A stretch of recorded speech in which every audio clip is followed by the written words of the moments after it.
So there you go. We're going to be recording the session so that you have access to it later and that we could put it up for you to be able to see as well. What I would like to just quickly do is anybody that is not aware, we are TechConnects. My name is Kelly Phillips. I am the Membership Development Manager here at TechConnects. We are a 39-year-old technology association that had been established as a collaborative support environment, which allows our members to connect, share, learn, and grow. We are the leader in peer-to-peer programming, running a series of peer groups every month with a strong focus on personal, professional, and business growth. Our sessions are where people can share best practices and business insights and interact with people who are experiencing similar challenges as themselves. Our mission is to help individuals and businesses within the technology sector in Ontario become more innovative, collaborative, and successful by fostering an inclusive, diverse, and vibrant support ecosystem. Our overall focus is on connecting people to encourage inspiration and creativity in the workshop.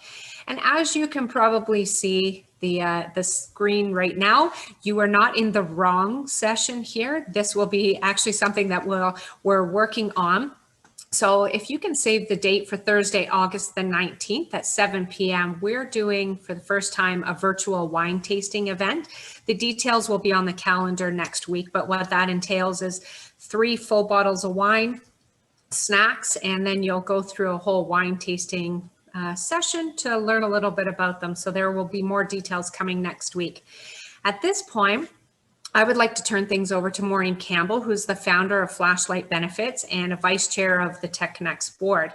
As this has been a very hot topic lately, thank you, Maureen, for putting this all together. So I will turn things over to you, and I'm going to stop sharing my screen. Kelly? Yeah, I'm sure there's a few people on the call that probably hope that the wine tasting was actually what was happening and waiting for their doorbell to ring. So welcome, everybody. Thanks for coming. I just wanted to thank our panel today and our moderator before we get started. So Tara Bedford, our moderator, is my partner in crime at the People Leadership Peer Group for TechConnects that we run every month throughout the year, barring the summer break. And definitely this is a subject that comes up time and time again with the people leadership team, but it's also something that came up at a recent CEO roundtable, and there was a lot of discussion. And so we snagged a few of our members and our guests from those meetings to see if they would be willing to come and share what their organizations are doing to sort of combat the challenges of finding the right talent at the right time.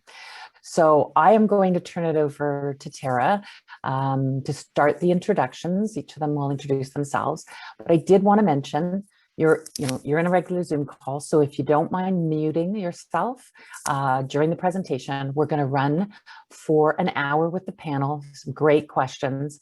We're going to ask you to post any questions you have in the chat because we've allotted another half an hour for Q&A, which we'll do live with the panel and yourselves. So we can go off mute then.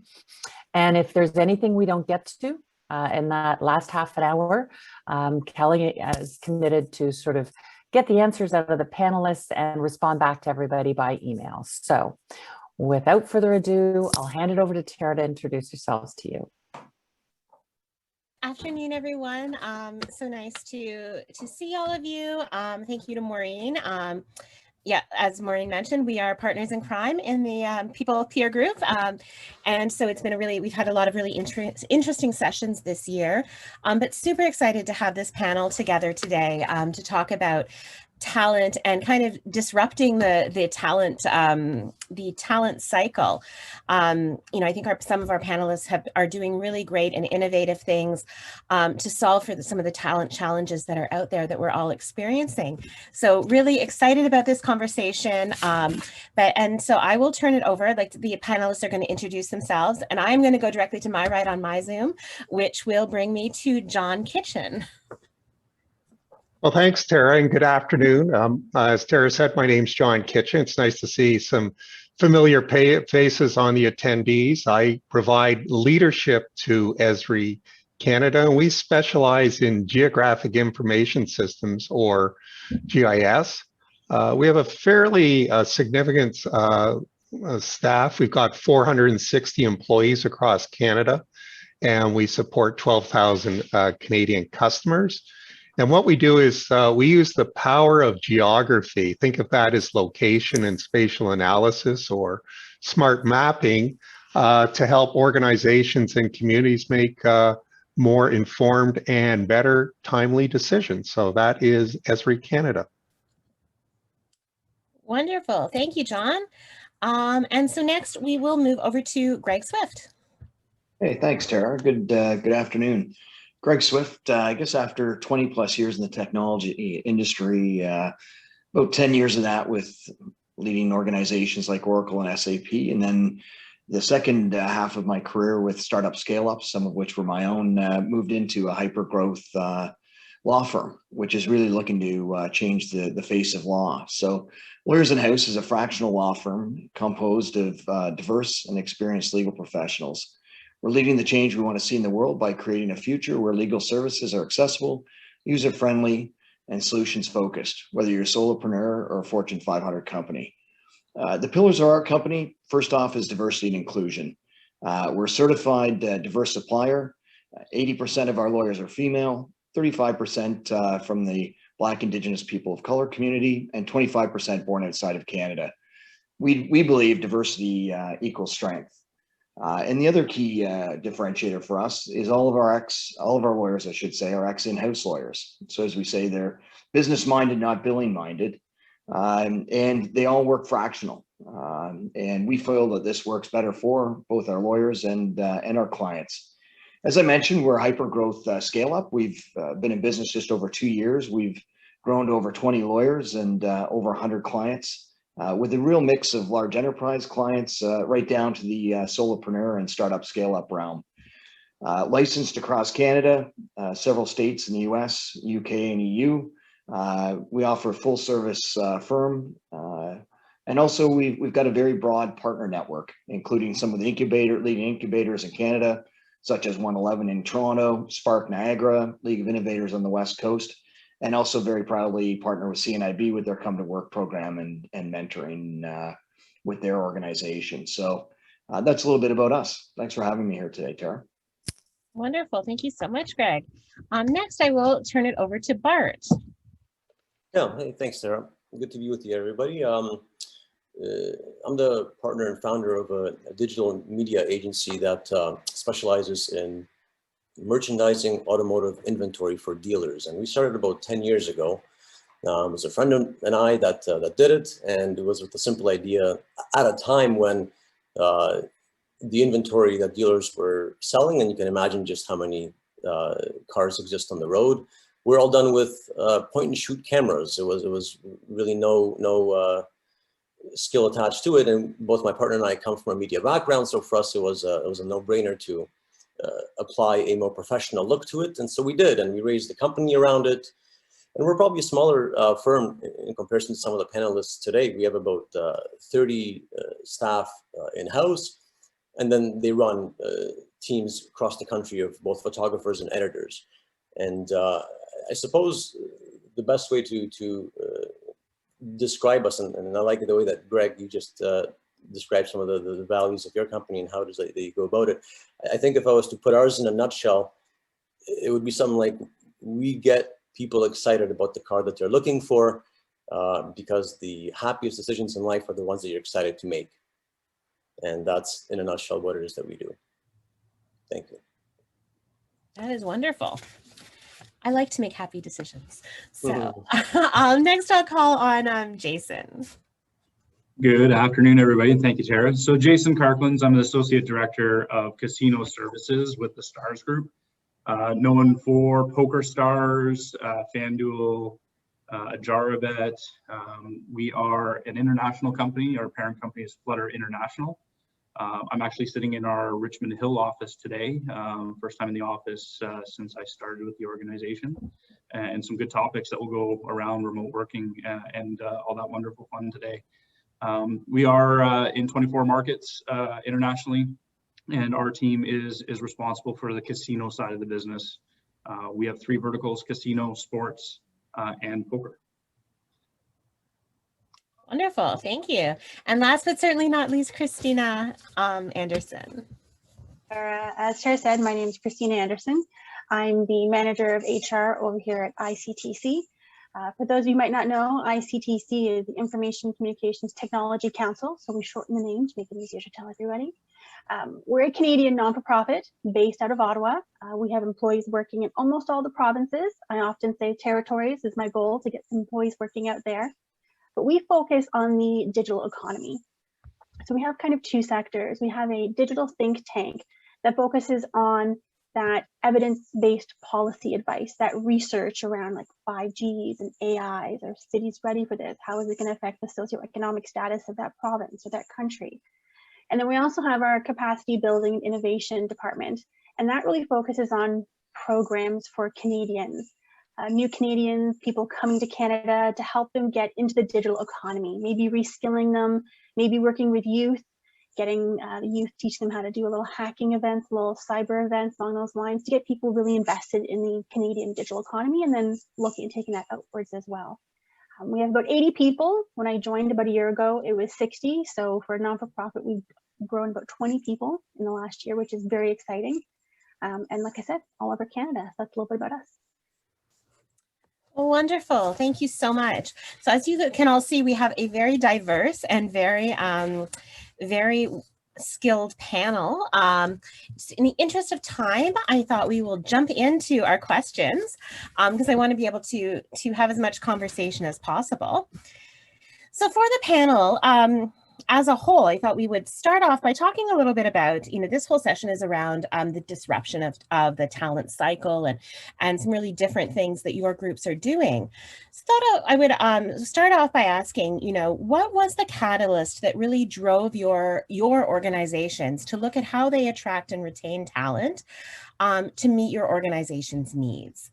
And I guess while we're thinking about that, how has that kind of strategy changed or adapted over the past year, given the changing talent landscape? And so I will start. I'm just going to randomly pick. Jason, how about I'll start with you on this one. Yeah, absolutely. So a lot of things have changed. So I'm new to the organization, the STARS Group, and I'm in 3 months. And what has really changed is a lot of focus on people leadership. So we have a lot of amazing tech within inside of the organization, but not every tech person, not every operational person is set for leadership. We had different career paths set up. A lot of it was you always went to people leadership. You went from junior to senior to people leadership, and that might not be what you wanted to do or were skilled to do. So there's a big focus in the last 6 to 9 months to bring in people leaders. With myself, I understand tech, but I'm not a techie. I can't code. I don't do these things, but I'm a people leader and strategist. So that's where I've come in, and the organization's really taken that as a adoption to bring in some great people leaders to have the tech people really focus on what they want to do and how to do that. Wonderful. And I think, for most tech organizations, that is always, and I know we'll talk about this a little bit later on, but really the balance, striking that balance of tech versus leadership and management, and, making sure that everyone is in the right place. And it can, I find in tech more than in other industries, sometimes it gets a little foggy. So excited to expand on that. John, how about you? How was Esri really, what was the catalyst for Esri to change how they were looking at their talent? Oh, John, I think you're on mute. Thank you. That's the that's the buzzword for COVID. A dollar into the pot. So in some ways things have changed, in others they haven't. I think there'll always be competition for talent, regardless of what's going on. And you always have to diversify yourself and distinguish yourself. I think for us, one of the things we've put forward, and it really wasn't my initiative, it was a variety of people who put it together. We're focused much more, I'd like to pick up on what Jason said, on really ensuring that we have a really good conversation with our employees about their development.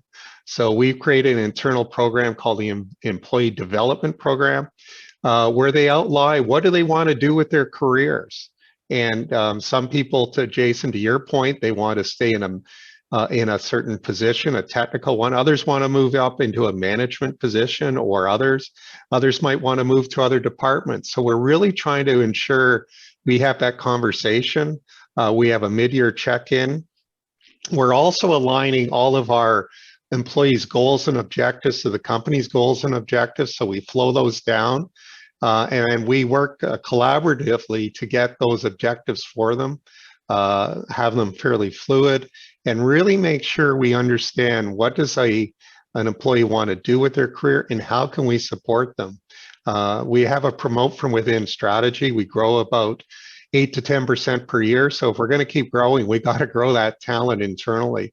So it's a real focus for us, and a big investment on training as well that aligns with again, what does that employee want to do long-term with their career? So I think we've got a much better focus on that. It's early days for this program, but certainly getting very strong and positive feedback from employees on that. Wonderful. And Greg, you're dealing with a very different group, a group of legal professionals. How have you kind of attacked the talent, the change in talent? Well, I think that's the thing, Tara. I mean, having spent, as I mentioned, personally 20 years in the technology space, I mean, technology tends to be pretty progressive. I mean, we've been working disparately and remotely for a decade plus, quite frankly, with offshore resources. And I know the last deal I did last fall in the tech space was with a customer in Morocco and a partner in the Philippines. And, we all worked disparately and remotely, and it was all seamless. And that was not the case in the legal profession. I mean, it was really a laggard as far as embracing diversity and embracing technology. And that was something that our CEO, thought about in setting up the organization a couple of years ago. Because for most of us on the call, thinking that, especially now after the pandemic, lawyers working remotely is, wow, that's new, it's groundbreaking. Believe it or not, it was up until 15 months ago. I remember specifically we had an opportunity with a large enterprise client. They were at Mississauga Road in 401. We had a lawyer that was a great fit in Pickering, and our model is not for folks to spend 3 hours a day commuting or, get a second mortgage for the house for the 407. And we said, hey, we've got a great lawyer, CPG experience, it'd be a great fit for you. But they couldn't get past the objection or the barrier of how could they practice law and be part of our team and not be on site. So really the genesis of the company was around, as I mentioned, diversity and inclusion. If you look at, law schools, as our CEO would say, you'd think, wow, it's a diverse and inclusive profession. If you look at 10 years in, 20 years in, certainly the general counsel or the partner level, and I know there's, been a fair amount of media lately around female partners being paid less than their male counterparts, et cetera. Law has not kept up with other professional areas. So that was really the genesis of the organization. And typically, if you wanted to practice good substantive law, you had two choices. One, you went private practice and, kind of sold your soul, if you would, 100-hour work weeks and, literally where they say, let your friends and family know they're not going to see you for years. Or the other route was in-house. And again, more work than hours and under budget and understaffed. So we really wanted to come up with not an alternative, but a better way to work and a more inclusive environment. So that was really the foundation of Lawyers In-House. Wonderful. And again, an industry where you probably wouldn't expect to see a lot of change in the very traditional nature of how work is being done. So it's really great to see that. Christina, how have you guys, you've been growing like crazy. So how have you guys been able to support the growth? Well, the catalyst was kind of when they brought on an HR professional. ICTC never had a dedicated in-house HR person before. So it really was taking a look at what can we offer, because as a non-for-profit, a lot of our positions are lined up with terms for the funding that we get. So that's not always as attractive to people who want that indeterminate role. So we really had to take a look at what made us different, what was our total rewards, what was our EVP, and then looking at automating everything so that it would be a similar process for every person who applied. It was repeatable. Every candidate got the same experience, so that they knew what exactly was going to happen, whether they were interviewing, whether they were onboarding, and whether they joined us or not. So really kind of showcasing that, as an example, when anyone applied, they got an automatic response with an infographic of why you should work here, our people, the hyperlinks to the reports we were on, social media links, examples of our employees who you could connect with on LinkedIn. Everything went along that with our benefits as well, to really encourage people to see themselves working here with us. They could put themselves in that seat. And then, like I mentioned, kind of continuing that on to, if they were selected, an onboarding program that started the minute they signed, and it continues while they're here with us. So they have communication, they have kind of that result, they have that connection. So we find that really helps people engage before they even join with us. They sense the community, they sense the kind of people they're joining. And that has really kept that engagement and retention, because like I mentioned, it keeps going. So we keep focusing on how we're going to grow you. Join leadership roundtables, share your training. Let's do some lunch and learns. Let's do internal postings, working on all these policies, which for an HR person is very exciting, and putting them all together and making them easy to use, easy to participate in. And once again, most importantly, kind of repeatable and fair for everybody. So that's kind of been our journey so far. Amazing. I definitely want to talk to you a little bit more about that, because I think onboarding is one of the largest challenges that we have. Finding talent is hard, but getting them on board is challenging too. Mhm. So Bart, in your organization, I guess the catalyst, what was the catalyst for you? You're already a bit of a dispersed organization, and like you said, you have networks throughout the country. So how are you attacking the talent challenges?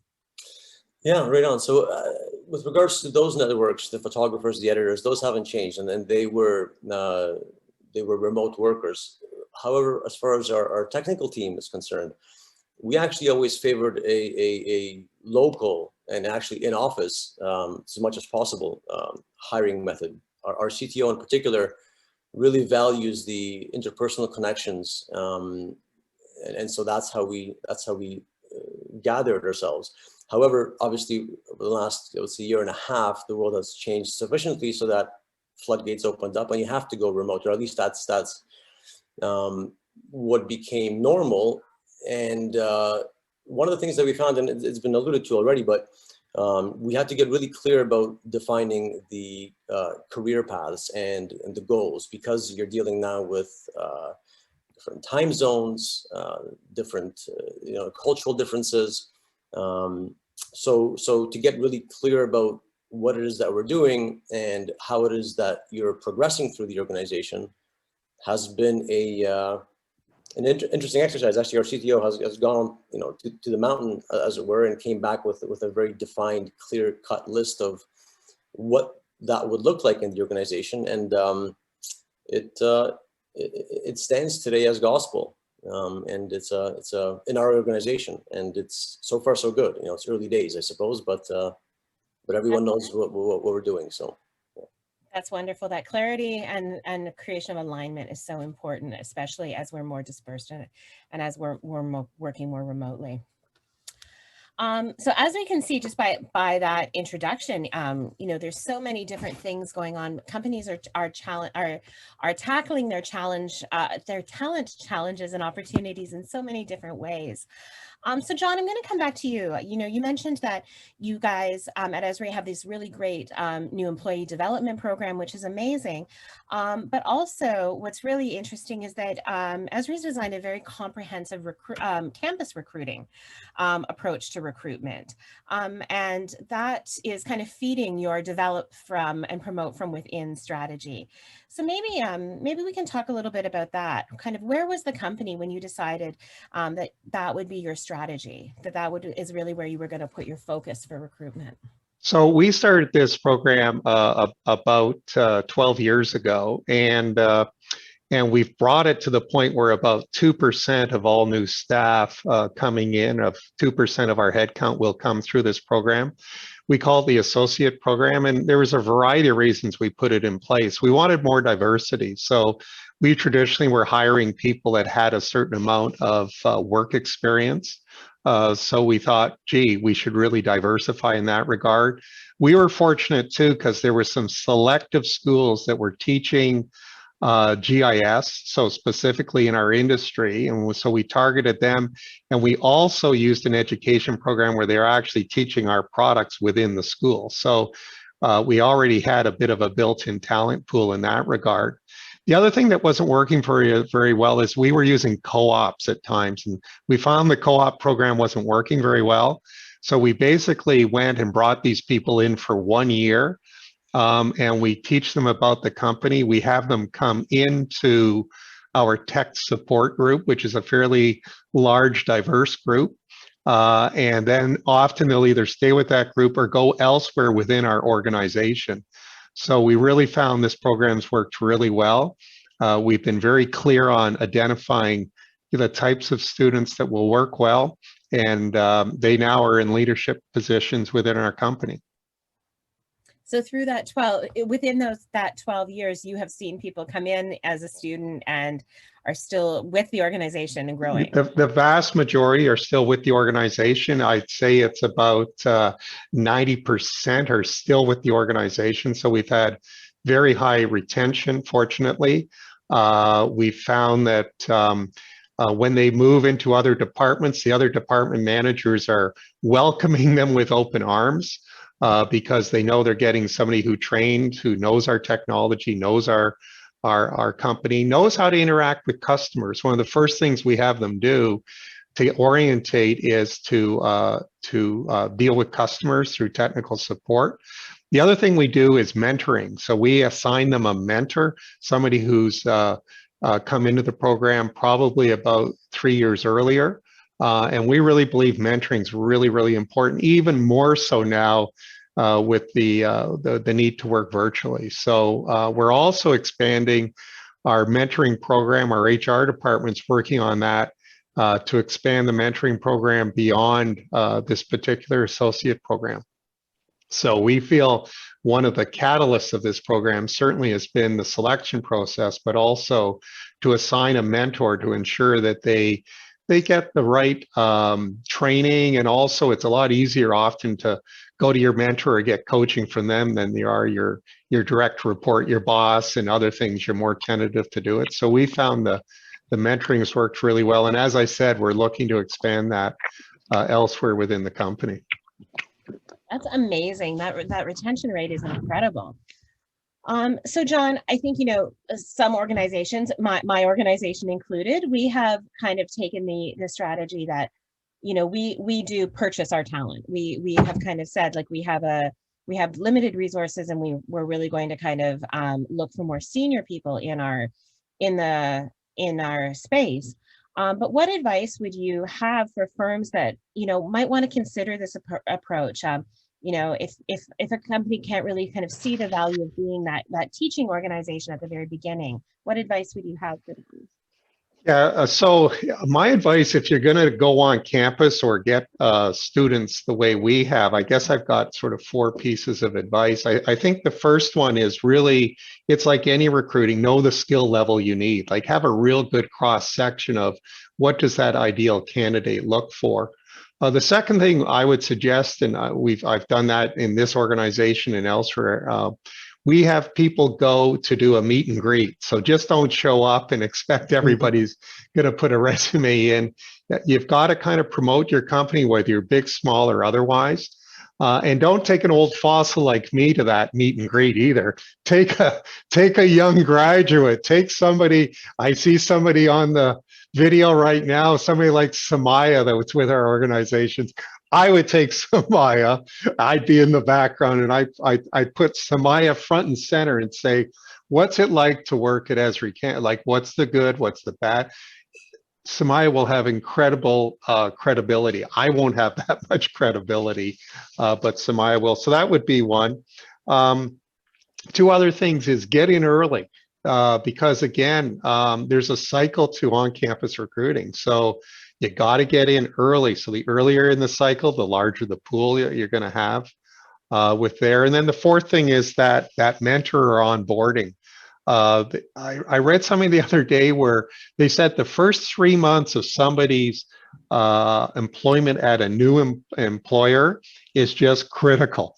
And that grounding, that foundation, Christina, you talked about that grounding is just so important. And so you've got to really invest in that. And certainly given that we're all virtual, it's a even bigger investment. So I really believe in that mentoring. And in fact, the mentor also, part of what they've been through it before themselves. So I think they can really give good advice to that new employee. And you really want to also create a long-term career path for that employee, and early on identify what are the different areas of the company they might want to work for or be in the future. And to me, the analogy is kind of like a young child. You expose them to all sorts of activities and they decide, gee, this is what I like more than another. And I think you have to do that with employees as well, is expose them to different parts of your business and really see where their career path can take them. That is wonderful. And I think that it's so, like you said, it's so important to make that impact in the very beginning. I always say, we promise people unicorns and all these beautiful things. And when they arrive in your organization, if you give them like a goat, it's a bit of a boarding and being able to live up to that reputation that you've created, and that brand that you've created is so important. Christina, I think that John, thank you so much. I think that that really is a really great segue into our conversation with you, Christina. I know at ICTC your workforce is a little bit younger potentially, and that you're hiring people that potentially are a little bit earlier in their career. So similarly to John, you've been successful at really creating this very comprehensive onboarding program that speaks to getting people in the door and really, getting them very entrenched very early on.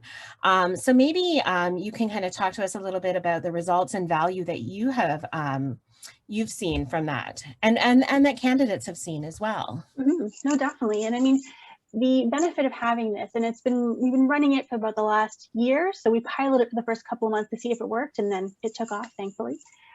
But I see the confidence in new hires when they join, because I often tell them the first face you're going to see on your first minute is me. You have a video call with me for an hour, right? We kind of set you up for the whole first couple of weeks and couple of months. But it's really making sure they're empowered to know who to connect with. We introduce them to the entire company. We go through org charts. We go through PowerPoints, and it's not just me talking. I get them engaged in the conversation, but I make them feel comfortable. They know where to go for information. They know where to go for questions. Even so much so that we had a new employee who's no longer new, been here about 6 months. They actually created an anagram dictionary. They said we had too many anagrams. So they went ahead and created one themselves, and now it's a living document that every new employee, when they come on board, I direct them to it, and they're like, oh, I found a new one, and they add it in, right? So they're really engaged. They want to make that difference. They're connecting how their team works with another team and how that team works with the other department.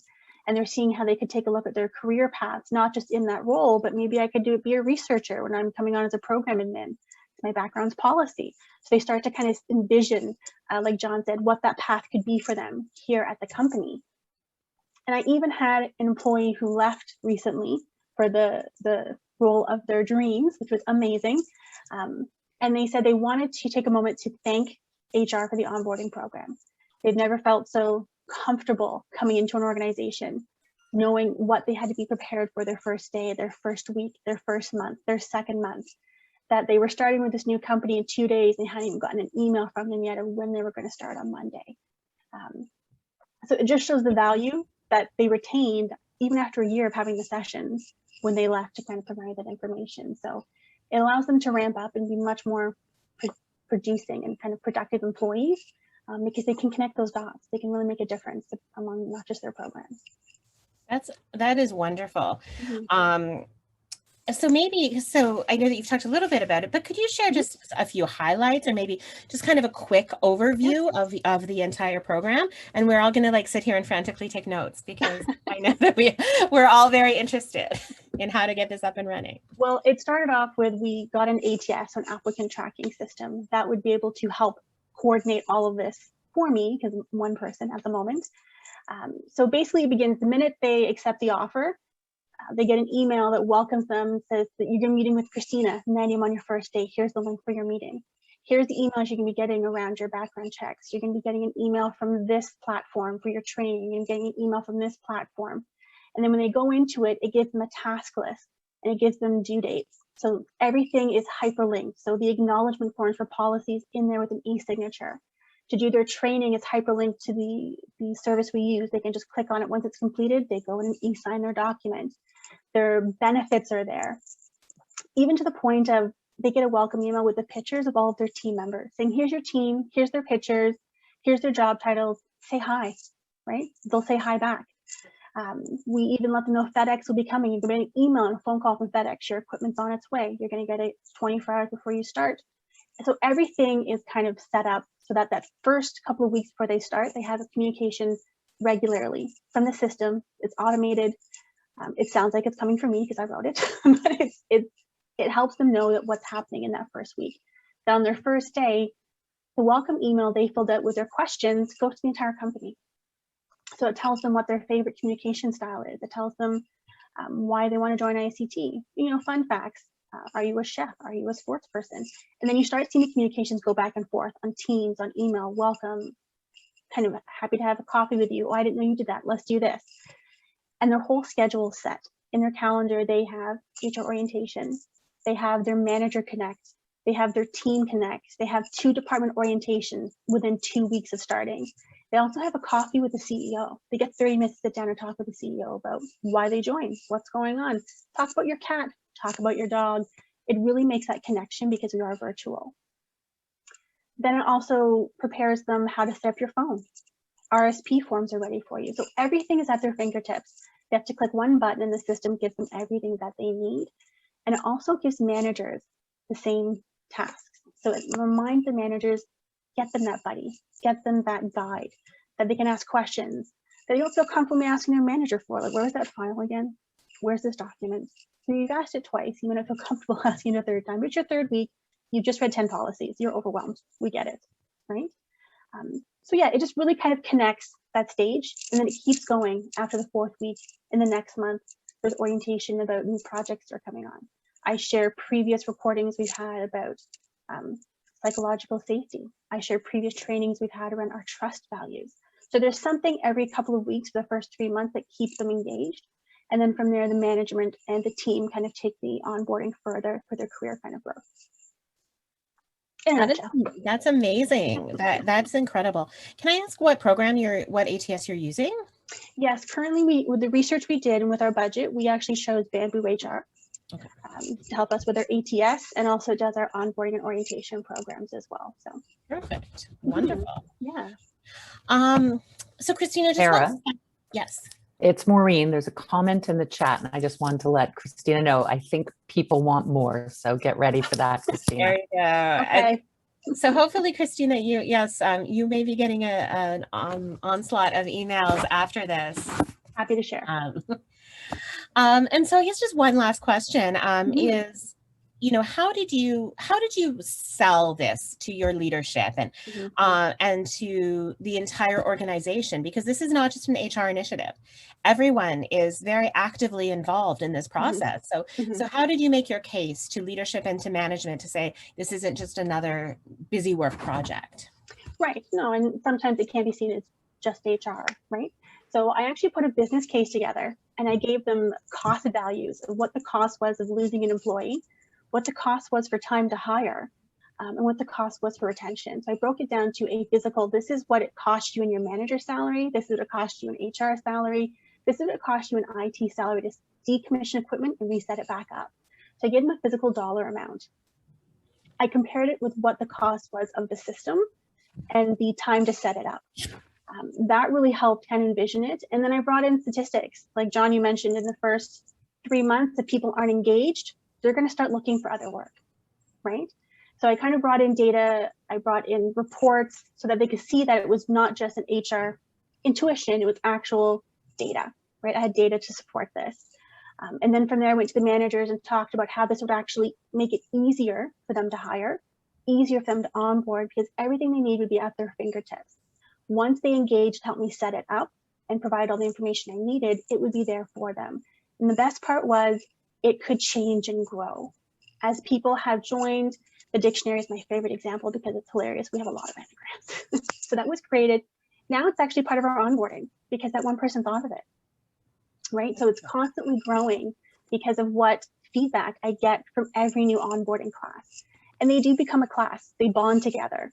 So if you have, 2, 4, 6 people starting at once, they actually do share questions amongst each other. They become their onboarding class. They refer to it, oh, I was the class on June 14th. They really build that.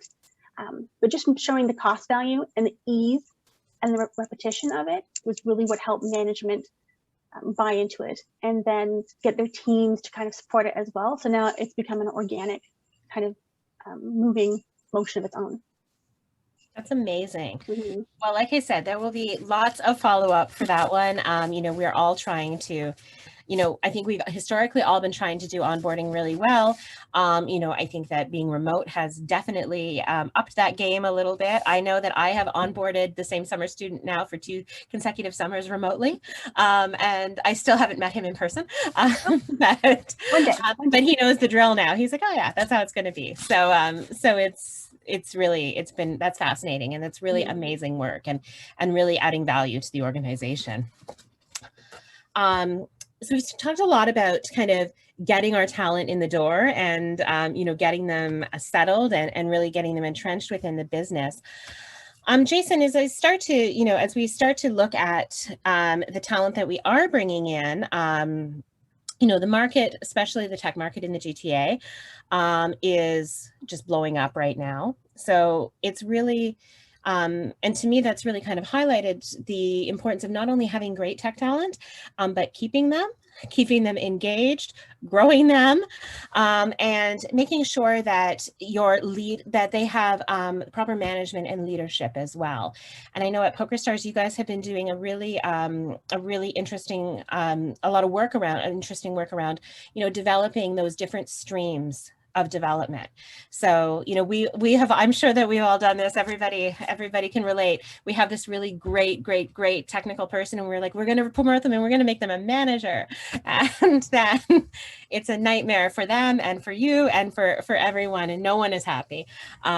So you guys have done a really great job around creating these different streams. So, maybe you can tell us about, how have you been able to develop your leadership capability, but also offer that tech talent the opportunity for really clear development and valuable development as well? Yeah, absolutely, Tara. It's been a growth piece. And what it comes down to is talking to our people and understanding. And John mentioned it earlier, is having career path and where do they want to be, and why do they want to be there, and knowing it could change. So having those ongoing conversations of what gets them going in the morning and what's going to get them going 3, 6, 9, 12 months down the road. And while you're having those conversations, is understanding what tools do you need to be able to provide them as well. So lots of one-on-one conversations, manager wants to remove conversations as well. So showing support from above and not just with your immediate leaders, getting different perspectives, and then mapping out career paths. So we have wonderful role profiles on our side. What we didn't do in the past is exactly what you said, is we have this great person, let's promote them. And potentially we're promoting them into a position that they like the promotion, they get a title, they get some more money behind it, but it's not really what they wanted to do. They maybe wanted to be a tech lead or move into architecture, or they're a project coordinator right now and they want to move into a business system analyst. So, but you're promoting them because they're great at their current job. So we really took all the different role profiles across the organization inside of the different divisions and said, here's the different options and career streams that you can go into. And then while you're having those one-on-ones is looking at those streams to say, yeah, you want to move over into this stream, here's the support we can give you, or mentorship with another team member, or here's some courses that we can actually get you involved in. And we've got Udemy that we've signed up for on our side. It's a corporate availability, lots of leadership And then mentorship is taking somebody underneath your wing. If they show interest in being a manager and you want to share, is making sure you have the mentors out there that can provide leadership and really get them the understanding there on that side. Or the tech side is getting them leaders that are really good tech to move into your senior or your tech leads. Oh, you're on mute, Tara. Another $1 into the bucket. I know, my goodness. I'm so enthralled. I don't even understand. I don't even realize what I'm doing. No, so how have you been able to, how has that really changed your recruitment strategy? Because that's very different in having that really defined structure. How have you been able to, how have you had to modify how you look for talent? That's great. One is starting with the role profiles, is making sure that we have defined, updated role profiles that have all the information. The next is conversations before we go to our talent acquisition and into our HR business partners, is what are we looking for and what key characteristics are we needing? So are we really looking for somebody with people leadership skills? That needs to be highlighted. That needs to be make sure when we're having the discussions with talent acquisition and with our partners, that's what we're looking for. It should be reflected in the role profile. But having those pre-conversations really helps us get the right posting out there, helps us go through the different candidates that come through. And then we're not wasting our partners team and time, is not wasting other people's time as well. That we're looking for something and they've applied and they've gone through 2 interviews and then we're saying no because we weren't defined in what we wanted or needed at that time. So there's a lot of pre-conversation. There's lots of mapping that's happening between the directors and our VP on what do we need and when. And if it's, we're hiring 5 tech people, do we need an extra leader in there as well? So it's really strategically planning and having conversations. And then I think a lot of the other pieces in there is who do we have in our teams? We're a giant organization that have opportunities to move and other discussions that we're looking at as well. Wonderful. It's so interesting. It's very, I think this is definitely something that we're going to see so much more of in the tech world. As employees kind of put up their hand too and say, I want more. So this is like the RFP process. And to also as employees are asking for more say in what's going on and they want more control and more input into their career development. So many great things, so many interesting things going on. So thanks, Jason. Greg, I think, this also is, as we talked about earlier with lawyers in-house, definitely a huge shift in how things are being done, how talent is being recruited. Lawyers in-house has become very disruptive to a very traditional industry, which is a great thing. So how has your approach to that fractional legal talent really been able to support both your candidates and your clients as well? Yeah, thanks, Tara. I mean, I think as John and Jason and other panelists have so eloquently discussed, I mean, I think, folks are looking for an alternative and a different way to work. And as I'd mentioned, for law, it was fairly static up until 15 months ago. I mean, if you wanted to be practice in the area of business law, there were really only a couple of traditional paths, as I discussed. And even though technology and other enablers were there, they weren't being leveraged. And I think, I'll kind of break it down between our lawyers and our clients. And I think the value that we're able to bring. And I think we're fortunate because of the foresight of our CEO and founder in creating this niche, it's kind of like our lawyers and our clients have found us. I mean, we've really had this exponential growth without much marketing, without a real sales organization, et cetera. And I come out of the sales and marketing realm, so understand how important that is. But I think it just reinforces and speaks to, the vision and the changes that folks are looking for. And again, when you look at lawyers, unfortunately, a lot of lawyers were leaving the profession, 10, 15, 20 years in. I don't know how many folks we have reach out and say, hey, our son and daughter is interested in becoming a lawyer. Can someone on your team talk to them? Because any of the lawyers we talk to, the only thing they say is don't pursue this profession. And that to me is really disappointing, you know, and I'm the only non-lawyer on the team.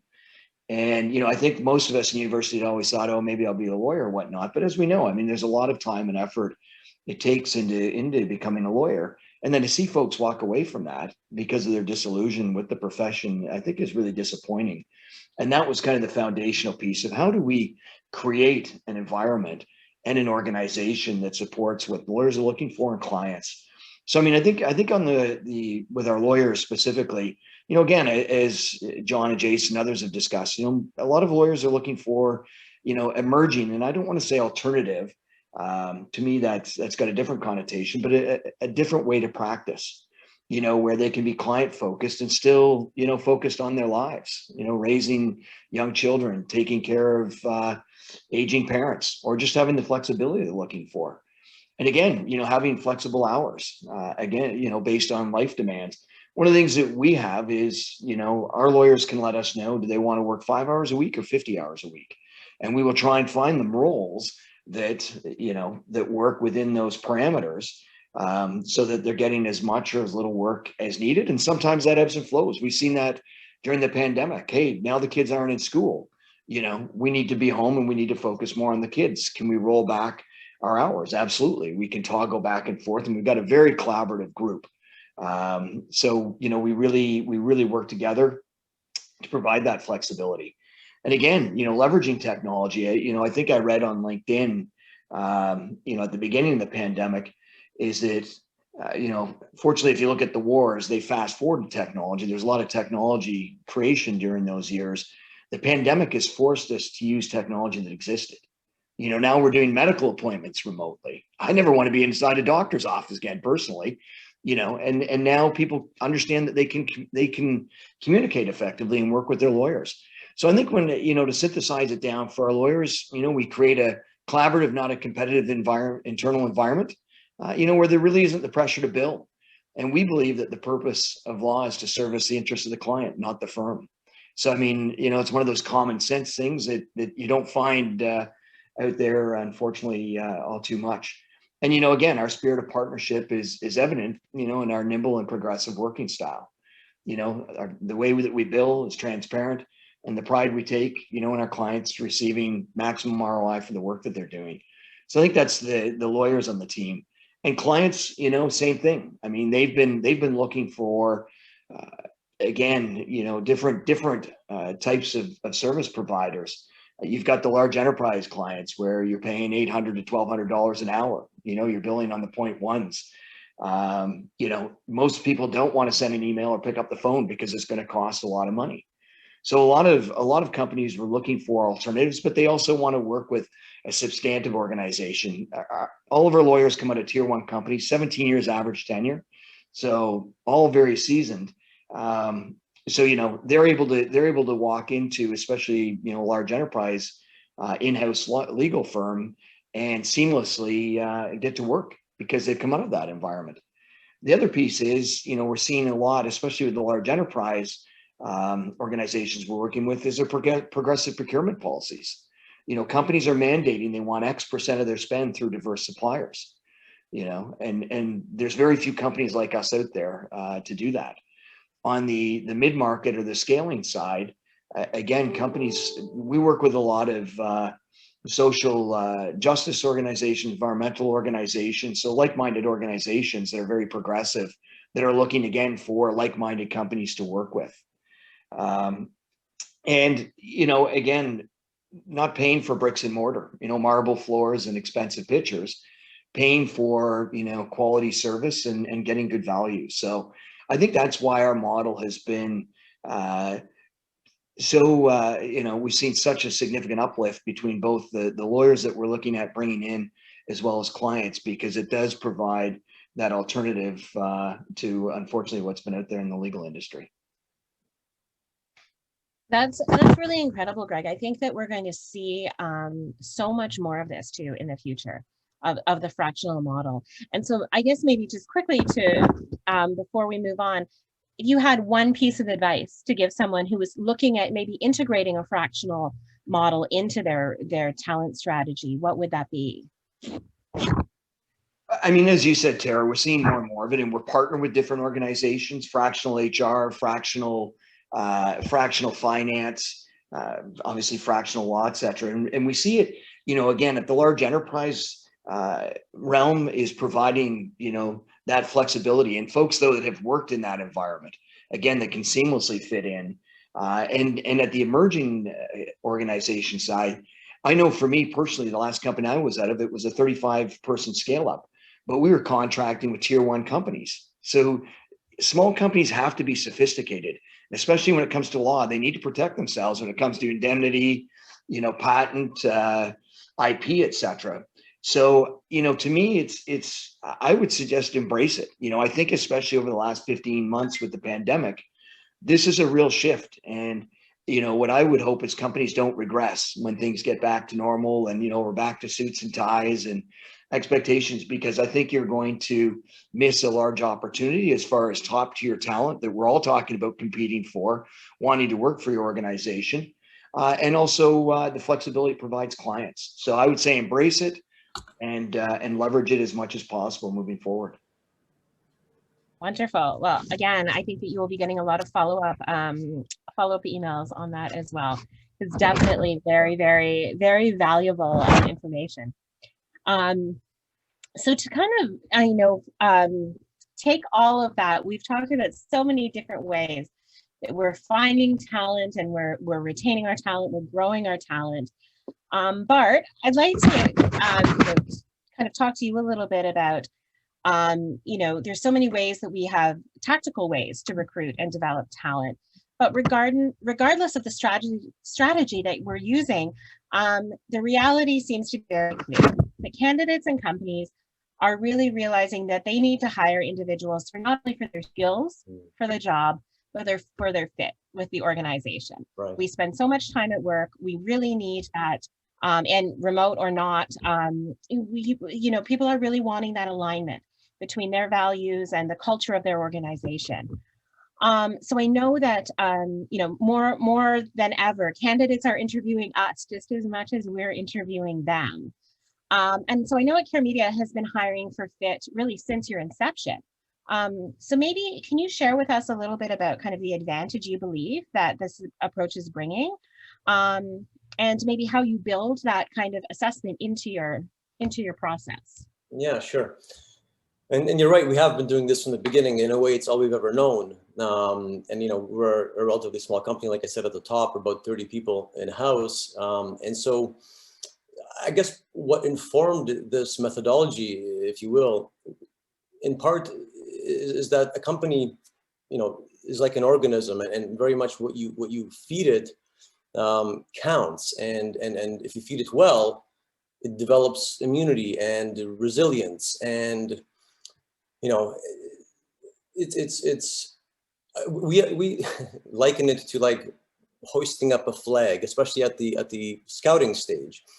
To put up a flag that says apply here is one thing, but if you take great care to actually describe, use colors, design a crest for the thing that it is that your entity is, and hoist that up, that begins to be a self-selecting mechanism.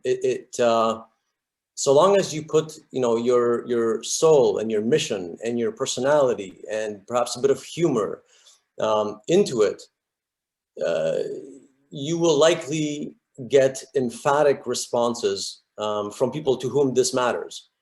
And an additional thing that I can share that we've done in the past that has worked tremendously, and this is a way to perhaps sidestep some of the recruiting agencies that otherwise, deliver en masse versus selecting in the way that you would perhaps want according to your criteria, is we've put in a disclaimer at the bottom that says, and this is again, after you have supplied your own heart and soul into it, at the end, you ask for an actual cover letter. Tell us a little bit about yourself and about why this particular ad resonated with you. What was it about these values that we've taken such pains to describe that resonated with you? And we've said, cut and paste cover letters will be promptly dismissed, something to that effect, to truly let people know. But on the flip side, everyone that responds with a cover letter gets a personal response back, right? That's another important element, I think, because oftentimes the experience for people is that you send out resumes and you never hear anything back. Of course, the landscape is a little bit different these days, especially in tech. Nonetheless, it's those kinds of, I think, reciprocal respect, if you will, that I think from the very get-go makes sense. And really, it boils down to the simplicity of the golden rule, if you will. Treat people the way that you want to be treated. And I think those of us who are in positions to actually hire and develop, it is incumbent upon us to be those versions of ourselves that we would want to be working for and give that to others. If there are any other reasons that you would want to do that, I don't know what they would be. I think that suffices. Yeah. Well, for sure. And I think that, that really speaks to especially what Christina's doing and what all of these organizations are doing is, really making connections with their candidates, making connections with their talent, bringing people on board. We're hoping we're bringing people on board much for the long haul now. They're hard to find. And so once you find them, you want to hold on to them and you want to grow them and give them the best experience possible. And I think that, really that fit up front is so important. And it's great that, sometimes we don't put the time into that we really should. So it's amazing that it is so important. So thank you guys all so much. I do have one wrap up question, but I know we are a little bit over time. So I'm going to defer to Kelly and Maureen before I wrap it up. Do we have time or do we have questions, or how would you ladies like to? I actually somebody sent a direct question because they had a question here, and it was, how do you handle hiring in a very competitive technical talent environment where there is a bidding war to get the best talent? I think everybody on the panel can give it a shot. Tara, you might even want to get in on that one. I'm going to frantically take notes. I am in bidding wars on a daily basis. You know what, Jason, I'm gonna hit you up for this one first. This is totally true. There's bidding wars. There's a couple different things in this one. One is not just, it's selling the company, it's selling the value proposition to work with the people, what you do as an organization, and what else is being provided and being supported by the organization. So well-being, work from home, what are some key benefits, the people, the culture itself. Sometimes it comes down to money and people just look at that, but we're seeing a lot that are looking at, how do I fit in the organization? I heard it from one of the panelists is that people are interviewing us. I know when I went and interviewed with PokerStars, I did a ton of research and I came with questions that were pointed, because I'm looking for a place to live as spending my time during the day. So it wasn't about salary, it was about people, it was about the value proposition, the benefits. There was a lot of extra. Is talent acquisition's tough. I think on the other side of it is knowing the people that you're interviewing and asking some other questions of what they're looking for in an organization, and if they're really a good fit and if they feel that they're a good fit. So asking some different kinds of questions on what their career goal is, and can you offer it as an organization. I think it's being upfront. Part of that onboarding process is understanding what you're getting into. Oh, definitely. I would say that for us, we leave compensation to the very end. And to Jason's point, are they a fit? For more senior people that we have to go outside for, one of the things we do is we really use our network, and we basically want to know who's seen these people in action, right? Because everybody looks great on an interview. And, when I was a heck of a lot younger in my teens, I was great on a first date, but my wife of 41 years would say, there's some attributes that have come out that didn't come out on the first date. So, I think you really got to look at that 360-degree view. I think the second thing is you've got to see where do they want to go and how can you get them to where they want to go. So from education to this, maybe it's incentives. I mean, if they're a real heavy hitter salesperson, you go, that's great. You're going to knock it out of the ballpark. We're going to put a comp plan together that's going to get you lots of money, but it's going to be based on performance, et cetera. There's lots of ways to negotiate, but I would leave that all to the side to just say, where do they fit in? And sometimes too in recruiting, sometimes it's almost like it's a sports team, right? I need somebody to play defense. And guess what? I've come across somebody who's just an offensive star, right? And can they fit into the organization, et cetera? So even within your recruiting process, different people come across. So ultimately, you got to, and the other thing we do is we benchmark occasionally the markets. We actually use an outside agency to let us know, are we out of line or not on our compensation? Because sometimes you will be for certain jobs. So it could be, hey, you're out of line versus they're out of line. So that's another little thing that we've done. And maybe actually, if I can add one thing. The whole notion of hiring and hiring quickly and then competing and then bidding wars and the rest of it. What might get lost in that mix-up is sometimes the fact that you can hire poorly, even though on the interview and on paper it seems well, and then 6 months down the road, that is an expensive mistake.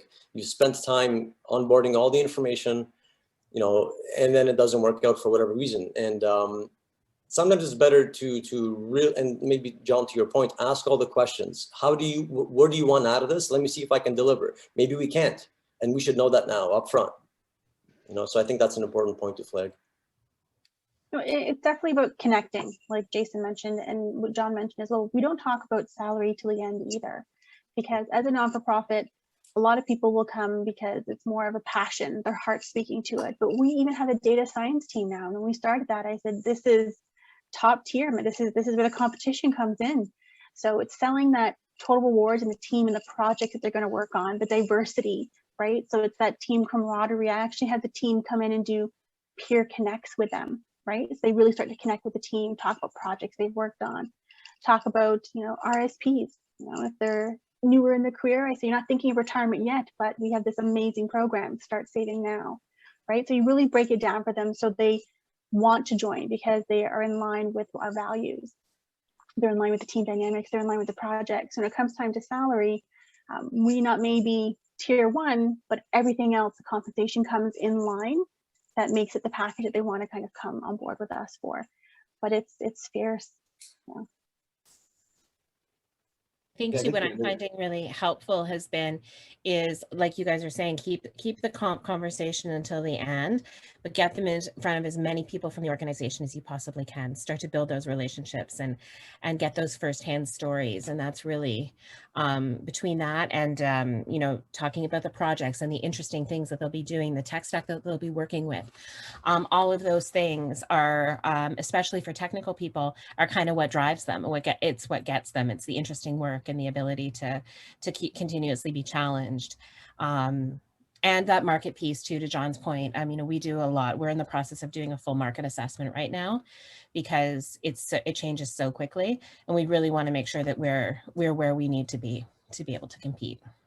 One key phrase we use is meaningful work. And I think that's what Christina's talking about. Are you making a difference? And, there's a special theory about Herzberg, and money's not a motivator. And I just think from day to day, kind of, are you doing meaningful work and are you having flexibility? I'm thinking of Greg and the flexibility he's providing. I mean, that's amazing. I know personally, I'm moving to 2 days a week come September, right? Different roles, same organization, but boy, it's gonna, I'm still part of it, but hey, something different. And the fact that I can do that is a real bonus. And I think that whole flexibility and how's it tie into your whole lifestyle and what you want to accomplish and do, I just think your ability to do that is really going to be paramount in people sticking with you and coming on board.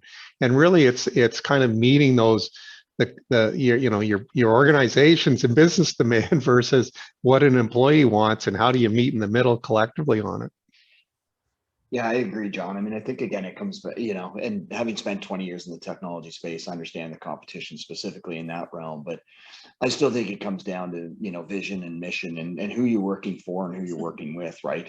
And one of the challenges that we've had, of course, is every firm is remote currently. So that doesn't differentiate us at this time.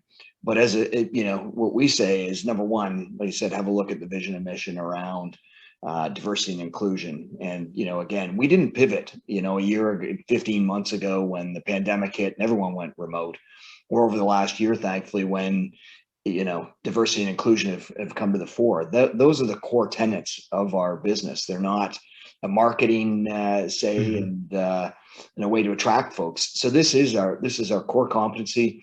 This is the way we're going to continue to practice. Once some organizations go back to office, it'll be full flexibility, and for our clients continuing to deliver that value. Tara, Kelly, I do see a comment from Stuart Redner from the audience on the discussion about the whole recruitment process. I don't know, Stuart, you wanted to share your chat comment in case people didn't see it? Oh, sure. I can. Do you want me to say it, or do you want me to share that?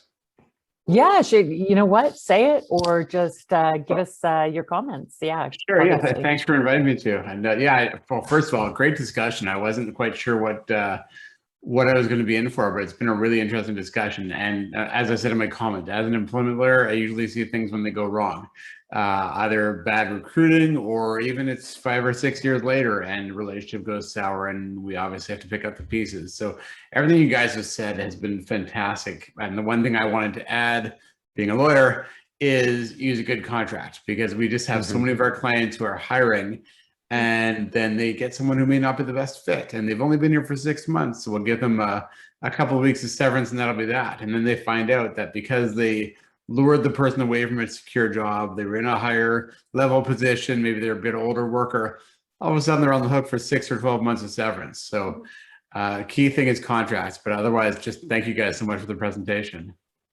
Thanks for joining us. I would pick up also on what Stuart is saying. Two things. One, at a very high level, I think regardless of the size, especially in the tech industry, do not make sure you have legal counsel and make sure that's an important expense and one that is critical. The second area that we've done is you've got to protect yourself on IP and confidentiality. And so we actually have agreements where they sign on IP, because you're doing all sorts of development, et cetera, who owns what IP, what's intellectual property, et cetera, and also confidentiality, et cetera. Really important you get those things nailed down. And also conflict of interest, where people might be a program, what are they doing in the weekends, evenings, et cetera, as well, is another one that and it's so much easier doing those when somebody first joins than later on, when you potentially have something occurring and there's a reticence on either party to have it signed off. So just really picking up on what Stuart was saying. And now with being remote, as well as things you don't even think about, like, do people have a private working space? Do they lock their computer when they walk away? Do you have a place to store your files? Like, I think remote has definitely, the degree of remote that we're doing right now has definitely added to all of those legal pieces as well. Well, it's going to get very interesting. Stuart suggested going back, right? Because we're already starting to see some companies force folks to have vaccines to come back into the office environment. Can companies force folks back into an office environment? Where is that mix? So I think Stuart, certainly one of the things that we're looking at as a firm on the employment side is it's going to be really interesting 6 to 12 months on both the employer and employee rights, as hopefully things start to go back to whatever this new normal looks like. Kelly, thanks so do we much for have your more comments. chat? Yeah, thanks for sharing. Kelly, do we have more in the chat? I wasn't seeing anything. I don't know if you are. No, I haven't seen anything else, but if there are any other questions. Feel free to take yourself off mute Yeah. if you have a question you just want to ask someone on the panel, or ask the panel in general. We've got about... I'm going to jump in real quick. In the tech industry, I've got an escalation that I've got buzzing eyes that are going past the boardroom here. So I do apologize. I need to drop off, and I appreciate everybody's time. It's great discussion, and I learned a lot from the panelists actually today and from everybody. So I do apologize. I'm not sure what's going on, but it shall be fun. Jason, thanks for joining. Thanks, Jason. Thanks, everybody. I appreciate it. Tara, you had said that you actually had one last question kind of before we go. So what I'll do is turn it over to you, because I think maybe everybody's questions were answered. For sure. And so I guess, and this kind of feeds into some of the questions that we've had, but in light of everything that we've talked about today, you know, kind of what do you see as the future of talent acquisition, specifically in the tech market?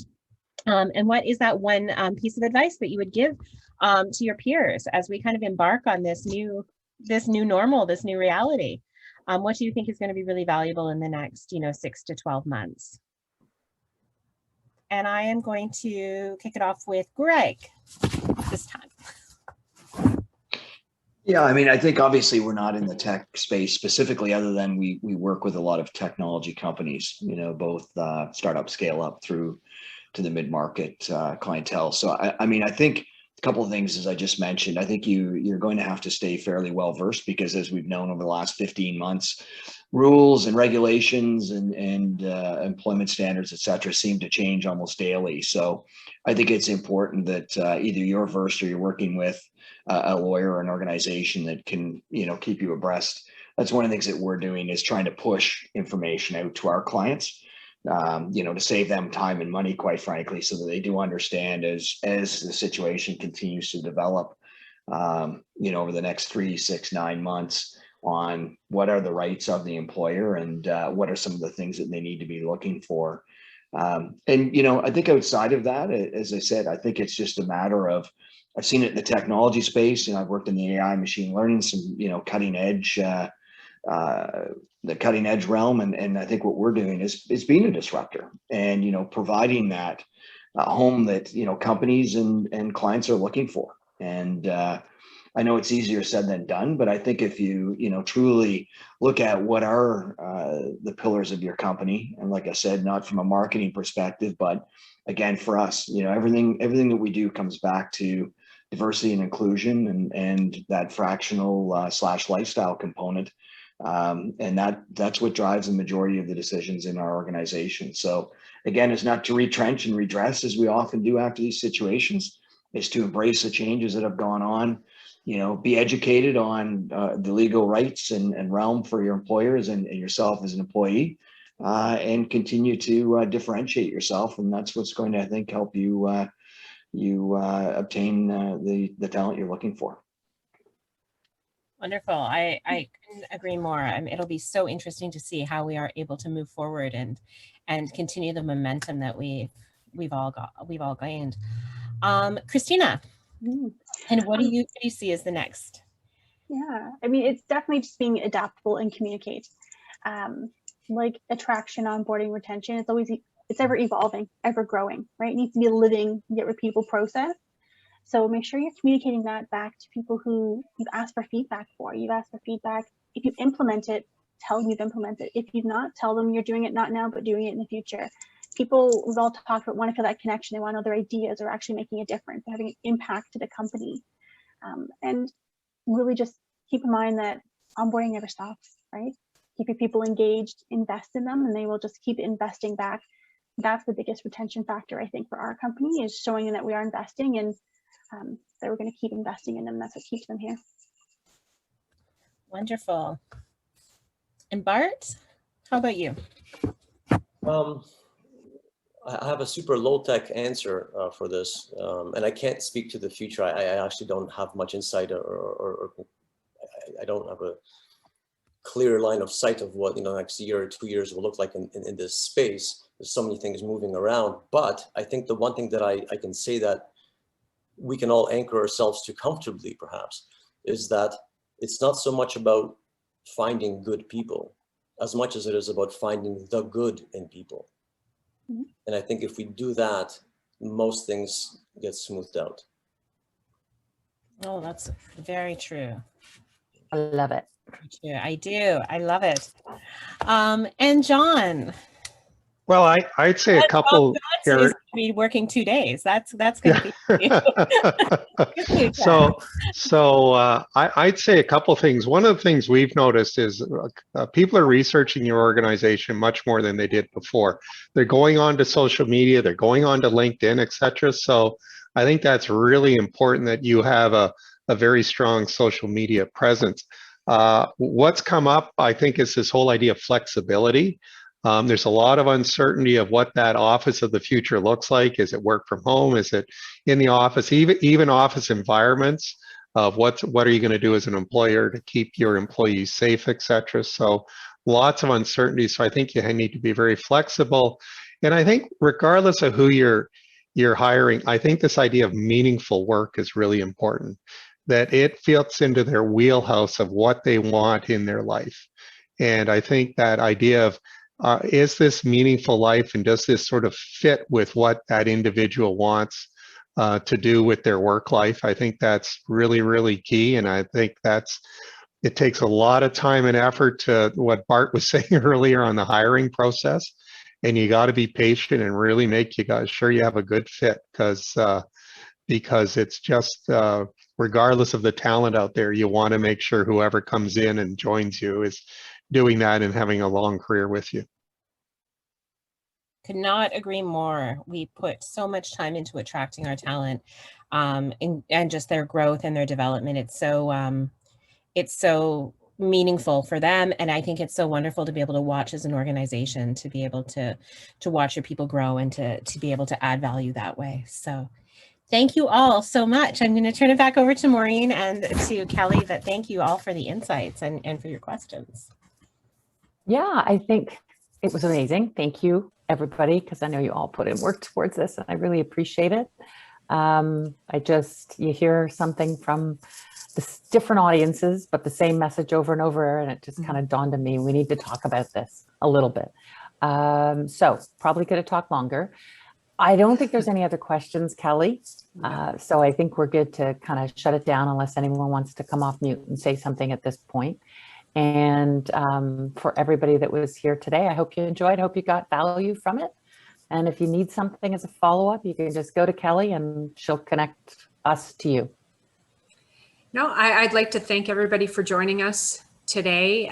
For those of you are new to Tech Connects, we actually kind of take a little bit of a hiatus through July and August to reset with our peer groups, but we do run some other events. And as those that joined earlier saw that on August the 19th, we're going to be doing a virtual wine tasting event. So that was up earlier. That will be on the calendar sometime next week as we just finalize things. We do have one peer group remaining this Thursday, and it's on understanding SharePoint and OneDrive and how to use it within your business and why maybe you should be using it.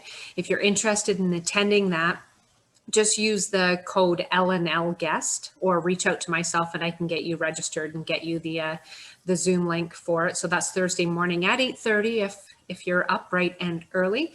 If you have any further questions, I think most of you have my email address based on stuff going out. Please reach out and we will make sure we address that with the panelists. Thank you, everybody, for taking the time to join us today. We hope you have a wonderful summer, and we look forward to seeing everybody again in September. Thank you very much, and have a fantastic day.